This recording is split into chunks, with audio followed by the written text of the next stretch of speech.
Soyuq dəymə bədəni zəiflədir, enerjini alır və gündəlik ritmini pozur. Amma yaxşı xəbər odur ki, sağalma prosesini sürətləndirmək və özünü daha tez toparlamaq sənin əlindədir. Bunun üçün orqanizmə mümkün qədər çox maye qəbul etmək vacibdir. Mayələr bədəndə toplanmış zərərli toksinləri təmizləyir, istiliyi tənzimləyir və immun sistemini aktivləşdirir. Bəs soyuq dəymə zamanı hansı mayələri qəbul etməliyik? Dəyərli izləyicilər, videoların analitikasına baxanda çox az adamın abunə olduğunu görürəm. Bizə dəstək olmaq üçün videoya abunə olub bildirimləri açmağı unutmayın.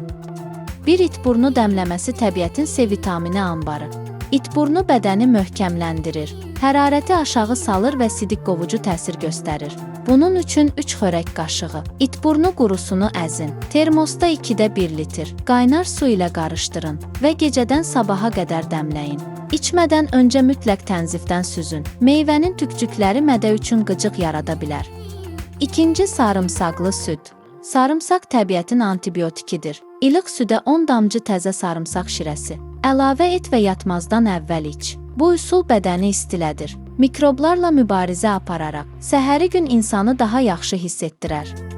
Üçüncü, zəncəfil çayı soyuq dəyməyə qarşı təbii silah.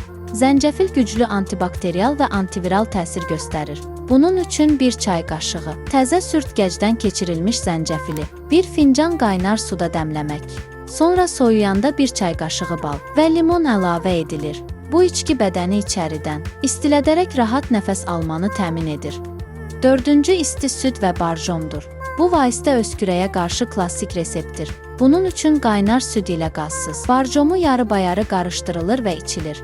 Bu qarışıq bronxları yumşaldır, öskürəyi azaldır və nəfəs yollarını açır. 5-ci, çoban yastığı və cökə bədəni sakitləşdirən ikilidir. Bu bitkilərin qarışığı həm boğaz ağrısını yüngülləşdirir, həm də iltihabı azaldır. Bunun üçün 1 çay qaşığı çoban yastığı və 1 çay qaşığı cökəni 1 stəkan qaynar suda 20 dəqiqə dəmləyib, süzüb və bal əlavə edilir. Axşam yatmazdan əvvəl içmək lazımdır.